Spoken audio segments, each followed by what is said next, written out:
এখন আপনি বলছেন যে বিয়ের স্বাদ মিটে গেছে, এখন বন্ধুত্ব করে আপনি বাকি জীবন একজন বন্ধুর সাথে কাটাতে চান বা একজন বন্ধুকে পাশে রেখে তার পাশে থেকে আপনি চলতে চান।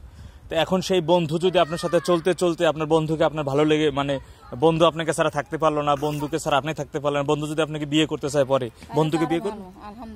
আলহামদুলিল্লাহ। তাহলে আচ্ছা আচ্ছা, বুঝতে পারছি। আর বিয়ে না হইলে তো না হইলই, বন্ধু হিসেবে যা হবার হইলো আর কি, তো মানুষের ভাগ্য ভাগ্য এমন জিনিস, কয় না হওয়াটা হয় না, আবার না হওয়াটা হয়।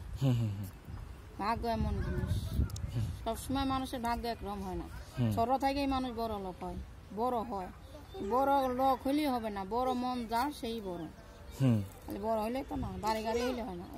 আছে বাড়ি ঘর, আমরা ধরেন গরিব মানুষ, কুড়ে ঘরে থাকি, আমাদের কিছু নাই, কিন্তু মন তো মানুষের একটা না একটা আছে।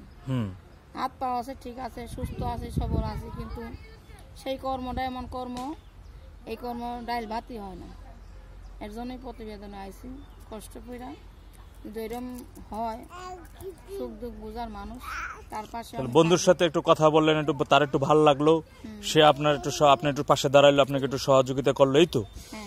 শুধু কথা বলার মধ্যেই থাকলে হবে? বন্ধুর হাত ঠাত ধরা যাবে না, মাথা রুকু নাই না দিলে, হাত ধরমু, পা ধরমু, সমস্যা কি? যা লাগে সবই করুন। চুল দিয়া পা পোছাই